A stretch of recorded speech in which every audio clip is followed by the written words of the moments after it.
ನಾನು ಪ್ರಭಾಕರ್ ಸರ್ಗೆ ಒಂದು ಪ್ರಶ್ನೆಗಿತ್ತು, ಕೇಳಿಬಿಡ್ತೀನಿ. ಪ್ರಭಾಕರ್ ಸರ್, ಈಗ ಆವಾಗಲೇ ಕೇಶವ್ ಸರ್ ಚೆನ್ನಾಗಿ ಹೇಳ್ತಾ ಇದ್ರು, ಇಲ್ಲಿ ಒಂದು ರೀತಿಯಲ್ಲಿ ಇದರ ಹಿಂದೆ ಅಮೆರಿಕ ಇದ್ದರೂ ನಮ್ಗೆ ಆಶ್ಚರ್ಯ ಇಲ್ಲ ಅಂತ. ಇಸ್ರೇಲ್ ಏನೋ ಮಾಡ್ತಿದ್ದಾಗ ತನ್ನ ಪಾಡು ತನ್ನ ವ್ಯಾಪಾರ ವ್ಯವಹಾರಗಳನ್ನ ಚೆನ್ನಾಗಿ ಕುದುರಿಸ್ಕೊಳ್ತಾ ಅದು ಅಂತ ಹೇಳಿ.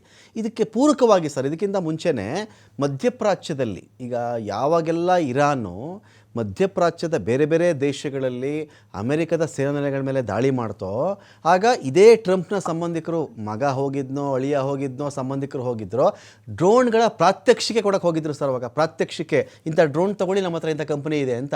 ಸಣ್ಣ ಪುಟ್ಟ ಡ್ರೋನ್ ಕಂಪನಿಗಳನ್ನು ಇವರು ತೊಗೊಂಡಿದ್ರು, ಅಕ್ವೈರ್ ಮಾಡ್ಕೊಂಡಿದ್ರು. ಬನ್ನಿ ನನ್ನ ಜೊತೆ ಎಲ್ಲ ಸೇರಿಸ್ಕೊಂಡು ಅಮೆರಿಕ ದೊಡ್ಡ ಬಿಸ್ನೆಸ್ ಆಗಿತ್ತಿದೀಗ.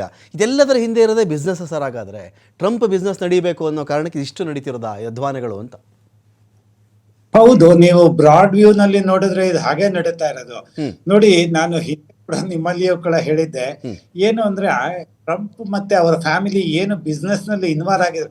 ಟ್ರಂಪ್ ಅವ್ರದ್ದು ಸ್ವಂತ ಬಿಸ್ನೆಸ್ ಅಮೆರಿಕಾದಲ್ಲಿ, ಟ್ರಂಪ್ ಟವರ್ ಇಂದ ಹಿಡಿದು ರಿಯಲ್ ಎಸ್ಟೇಟ್ ಇಂದ ಅವರು 6 ಬಾರಿ ಟ್ರಂಪ್ ಅವರು ಬ್ಯಾಂಕ್ರಪ್ಟ್ ಆದವರು, ಘೋಷಣೆ ಮಾಡ್ಕೊಂಡಿರೋ ಏನ್ ಹೇಳ್ತಾರೆ ಪಾಪ ಆದವರು ಬಿಸ್ನೆಸ್ ನಲ್ಲಿ, ರಿಯಲ್ ಎಸ್ಟೇಟ್ ನಲ್ಲಿ. ನಂತರ ಅವ್ರು ನಿಧಾನವಾಗಿ ಮೇಲ್ ಬಂದ್ರು. ಆ ಖಾಲಿ ಜಾಗಗಳು ಏನೇನ್ ನ್ಯೂಯಾರ್ಕ್ ನಲ್ಲಿ ಫೈಲ್ ಆದ್ರು, ಬಟ್ ಬೇರೆ ಕಡೆ ಸಕ್ಸಸ್ ಆದ್ರು. ಅವ್ರದ್ದು ಚೈನ್ ಆಫ್ ಟ್ರಂಪ್ ಹೋಟೆಲ್ಸ್ ಇದೆ US ನಲ್ಲಿ. ಎಲ್ಲ ಈ ಮಿಡ್ ಸೈಜ್ ಹೋಟೆಲ್ ರೂಮ್, ಇದು ಎಲ್ಲ ಅಕ್ಷರಶಃ ಹೋಟೆಲ್, ವೆಸ್ಟ್ ಎಂಡ್ ಹೋಟೆಲ್ ತರ ಸಣ್ಣ ಸಣ್ಣದು ಈ ಗಾಂಧಿನಗರದಲ್ಲಿರುವಂತ ಹೋಟೆಲ್ಗಳು, 100 ರೂಮು 5 ರೂಮು ಇರುವಂತದ್ದು.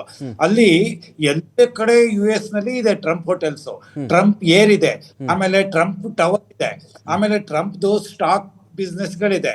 ಟ್ರಂಪ್ನ ಮಗ ನೇರವಾಗಿ ಆಯಿಲ್ ಬಿಸ್ನೆಸ್ ನಲ್ಲೇ ಇದ್ದಾನೆ, ಅಳಿಯ ಡಿಫೆನ್ಸ್ ಇದ್ದಾನೆ. ಈಗ ಕೂಡ ಪ್ರೈಸ್ $4 $2 ಏನು ಈ ದಿನ ಏರ್ತೋ 93 90 ಪ್ಲಸ್ .28 ಅನ್ನೋದು, ಇದರಿಂದ ನೋಡಿ ಬೆಳಗ್ಗೆ ತಗೊಂಡಿರ್ತಾರೆ, ಸಂಜೆ ಮಾರಿರ್ತಾರೆ. ಯಾಕಂದ್ರೆ $100s of billions ಈ ಏರ್ಪೇರ್ ಅಮೆರಿಕಾದಲ್ಲಿ ಟ್ರಂಪ್ ಹೇಳಿಕೆಗಳಿಂದ ನಡೆಯುತ್ತೋ ಅದರಿಂದಾನೇ ಟ್ರಂಪ್ ಅಲ್ಲಿ ಮಾಡ್ಕೊಳ್ತಾ ಇದ್ದೆ.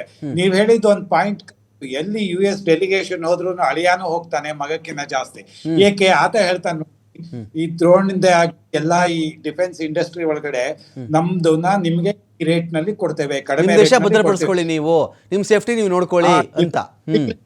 ಡಿಫೆನ್ಸ್ ಫ್ಯಾಮಿಲಿ ಅವರು ಜೊತೆಲಿ ಹೋದವ್ರು ಮಾಡ್ಕೋತಾರೆ. ಈ ಮೇಲೆ ಒಪ್ಪಂದ ಮಾಡ್ತೀವಿ ನಾವು, ಹೋರ್ಮುಜ್ ಒಪ್ಪಂದ ಮಾಡಿ ಅದನ್ನ ಓಪನ್ ಮಾಡ್ತೀವಿ, ಈ ತರ ಹೇಳೋದನ್ನು ಒಂದು ಸೈಡ್ ನಲ್ಲಿ ನಡೀತಾನೆ ಇರುತ್ತೆ. ಇದು ಹೆಂಗೆ ಅಂದ್ರೆ hand in hand or hand in gloves ಅಂತೀವಲ್ಲ, ಆ ರೀತಿ ಟ್ರಂಪ್ ಅವ್ರದ್ದು ಪಾಲಿಟಿಕ್ಸ್ ನಲ್ಲಿ ಬಿಸ್ನೆಸ್ ಅಲ್ಲಿ ನಡೀತಾ ಇದೆ. ಇಂಟರ್ನ್ಯಾಷನಲ್ ಬಿಸ್ನೆಸ್ ಚೆನ್ನಾಗಿ ಟ್ರಂಪ್ ಅವರು ಮುಂಚೆ ನೋಡಿದವರು, ಈಗ ಇಂಟರ್ನ್ಯಾಷನಲ್ ಬಿಸ್ನೆಸ್ ನೋಡ್ತಿದ್ದಾರೆ. ಇಂಟರ್ನ್ಯಾಷನಲ್ ಅಮೆರಿಕ ಇಂಟರ್ವೆನ್ಷನ್ ಕೂಡ ನೋಡ್ತಾ ಇದ್ದಾರೆ. ಅಮೆರಿಕಾದು ಸೂಪರ್ ಪವರ್ ಸ್ಟೇಟಸ್ ಇಷ್ಟು ವರ್ಷದಿಂದ ಏನ್ ನಡ್ಕೊಂಡ್ ಬಂತು 2ನೇ ಮಹಾಯುದ್ಧದ ನಂತರ, ಅವರು ನೋಡಿ ಯುನೈಟೆಡ್ ನೇಷನ್ ಎಷ್ಟು ವೀಕ್ ಮಾಡಿ ಹಾಕ್ಬಿಟ್ರು ಅಮೆರಿಕ. ಫಾರ್ ಎಕ್ಸಾಂಪಲ್, ಅದು ಲೀಗ್ ಆಫ್ 1925 ಇದಕ್ಕೆ ಸೆಕೆಂಡ್ ವರ್ಲ್ಡ್ ವಾರ್ ಆದ್ಮೇಲೆ ಸಕ್ಸೆಸರ್ ಆಗಿ ಬಂದಂತಹ 197-98 ರಾಷ್ಟ್ರಗಳ ಸದಸ್ಯತ್ವ ಹೊಂದಿರುವಂತದ್ದು ಯುನೈಟೆಡ್ ನೇಷನ್ಸ್. ಅವ್ರದ್ದು ಎಲ್ಲಾ ಒಂದು ಪೀಸ್ ಕೀಪಿಂಗ್ ಫೋರ್ಸ್ ಇಂದ ಹಿಡಿದು ಡೆವಲಪ್ಮೆಂಟ್ ಅಸಿಸ್ಟೆನ್ಸ್ ನಿಂದ ಹಿಡಿದು ಪ್ರತಿಯೊಂದನ್ನು ಕೊಟ್ಕೊಂಡಿದ್ದಾರೆ ಅವರು. ಹಾಗಾಗಿ ಒಂದ್ ರೀತಿನಲ್ಲಿ ಸಿಸ್ಟಮ್ ಅನ್ನ ಬರೋದಕ್ಕೂ ಅವರೇ ಸಹಾಯ ಮಾಡಿದವರು, ಆ ಸಿಸ್ಟಮ್ ಅನ್ನ ಡಿಕ್ಲೇರ್ ಮಾಡೋದಕ್ಕೂ ಇವರೇ ಮಾಡಿದವರು. ನೋಡಿ, ಅಲ್ಲಿ ಏನಂದ್ರೆ member countries normally annually donations ಕೊಡ್ತಾರೆ ಯುನೈಟೆಡ್ ನೇಷನ್ಸ್ ಆನ್ಯುಯಲ್ ಬಜೆಟ್ಗೆ. ಅಮೆರಿಕಾದವರು ಎಷ್ಟು ಕೊಟ್ಟೇ ಇಲ್ಲ. ಅಲ್ಲಿ ಕೇಳಿದ್ರೆ ಅವ್ರನ್ನ, ಅಯ್ಯೋ ನಮಗೆ ಮರ್ತೋಯ್ತು, ಈ ವರ್ಷ ಕೊಡಕ್ ಆಗ್ಲಿಲ್ಲ, ನೆಕ್ಸ್ಟ್ ಇಯರ್ ನೋಡ್ಕೊಳ್ಳೋಣ ಅಂತಾರೆ.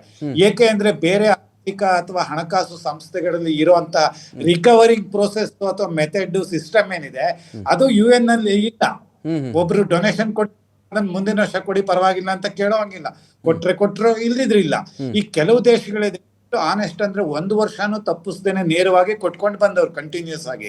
ಹಾಗಾಗಿ ಈಗ ಈ ಸದಸ್ಯರ ಡೊನೇಷನ್ ಮೇಲೆ ಮಾತ್ರ ಯುನೈಟೆಡ್ ನೇಷನ್ಸ್ ನ ಫಂಕ್ಷನಿಂಗ್ ನಿಂತಿದೆಯೇ ಹೊರತು ಬೇರೆ ಇನ್ ಯಾವ ಸ್ವಂತ ಆಸ್ತಿಗಳು ಕೂಡ ಏನು ಇಲ್ಲ. ಈಗ ಇದು ಒಂದಾದ್ರೆ ಅಮೆರಿಕ ರೆಕಮೆಂಡ್, ಈಗ ಮುಂದೆ ಇರಾನ್ಗೆ ಆಗ್ಲಿ, ಮುಂದೆ ಅವರ ದೇಶವನ್ನ ಹಾಗೆ ಕೊಲ್ಲಿ ರಾಷ್ಟ್ರಗಳಲ್ಲಿ ಬೇರೆ ದೇಶಗಳು ಪುನರ್ ನಿರ್ಮಾಣ ಮಾಡ್ಕೋಬೇಕು ಅಂದ್ರೆ ಅಮೆರಿಕಕ್ಕೆ ಸಹಾಯ ಮಾಡಿ ಅಂತ ಕೇಳ್ತಾರೆ. ಅಮೆರಿಕ ಅಂತ ನೀವು IMF ಗೆ ಇಲ್ಲ ವರ್ಲ್ಡ್ ಬ್ಯಾಂಕಿಗೆ UN ಗೆ ಡೈರೆಕ್ಟ್ ಅಪ್ಲಿಕೇಶನ್ ನಾವು ರೆಕಮೆಂಡ್ ಮಾಡ್ತೀವಿ ಅಂತಾರೆ. ಈ ರೀತಿ ಸಹಾಯನೂ ಇಂಥ ಕಷ್ಟ ಸಂದಿಗ್ಧ ಸ್ಥಿತಿಯಲ್ಲಿ ಅವ್ರ ಲಾಭವನ್ನು ಹೇರಳವಾಗಿ ಮಾಡ್ಕೊಳ್ತಾರೆ. ಹಾಗಾಗಿ ಇದು ಒಂದ್ ರೀತಿ ಬಿಸ್ನೆಸ್ ಕಮ್ ಪಾಲಿಟಿಕ್ಸ್ ನೆಕ್ಸಸ್ ಏನೊಂದು ಫಾರಂ ಆಗಿದೆ, ಇದು ಸಪರೇಟ್ ಆಗೋ ನೀವು ಟ್ರಂಪ್ನ ಬಿಸ್ನೆಸ್ ದೃಷ್ಟಿಯಲ್ಲೇ ಆಗ್ಲಿ ಪಾಲಿಟಿಕ್ಸ್ ದೃಷ್ಟಿಯಲ್ಲೇ ಇಂಡಿಪೆಂಡೆಂಟ್ ಆಗಿ ನೋಡಕ್ಕಾಗೋದಿಲ್ಲ. ಹೇಗೆ ಅಮೆರಿಕಾದು ಒಂದು ಭಾರತದಲ್ಲಿ ಕೂಡ ನೋಡಿ ಬಿಸ್ನೆಸ್ ಪಾಲಿಟಿಕ್ಸ್ ಬ್ಯೂರೋಕ್ರಸಿ ಹೇಗೆ ಒಂದು ಅನ್ಹೋಲಿ ಟ್ರಯಾಂಗಲ್ ಬಿಲ್ಡಪ್ ಆಗಿದೆ ಕಳೆದ ಸಾಕಷ್ಟು ವರ್ಷಗಳಿಂದ, ಅದೇ ರೀತಿ ಎಲ್ಲಾ ದೇಶಗಳು ನಡೀತಾನೆ ಇದೆ. Fine, sir. ಈಗ Fine, ನಮಗೆ fine. ಮುಖ್ಯವಾಗಿ ಅಂದ್ರೆ ಯುದ್ಧ ನಿಂತ್ರೆ ನಂತರ ಪುನರ್ ನಿರ್ಮಾಣದಲ್ಲಿ ಒಂದು ಆರ್ಥಿಕ ಲಾಭವನ್ನ ಏನು ಪಡ್ಕೊಳ್ಳೋದಕ್ಕೆ ದೊಡ್ಡ ದೊಡ್ಡ ಸಂಸ್ಥೆಗಳು, ಅಂತಾರಾಷ್ಟ್ರೀಯ ಸಂಸ್ಥೆಗಳು ಅಥವಾ ಬಹು ಮುಂದುವರೆದಂತ ರಾಷ್ಟ್ರಗಳು, ಚೈನಾ ಆಗ್ಲಿ, ಸೌತ್ ಕೊರಿಯಾ ಆಗ್ಲಿ, ತೈವಾನ್ ಆಗ್ಲಿ, ಜಪಾನ್ ಆಗ್ಲಿ, US ಆಗ್ಲಿ ತಂದು, ಹಾಗೂ ಯುರೋಪಿಯನ್ ರಾಷ್ಟ್ರಗಳು ಏನು ಒಂದು ಹೂಡಿಕೆಯ ಹಣವನ್ನು ತೆಗೆದು ಪ್ರಪಂಚಾದ್ಯಂತ ಹಾಕ್ತಾರೋ ಅದು ಒಂದು ರೀತಿ ದೊಡ್ಡ ಬಿಸ್ನೆಸ್ ಹೌದು. ಎರಡೆರಡು ರೀತಿಯ ಬಿಸ್ನೆಸ್ ಇದೆ ಯುದ್ಧ ಕಾಲ, ಯುದ್ಧ ನಂತರದಲ್ಲಿ.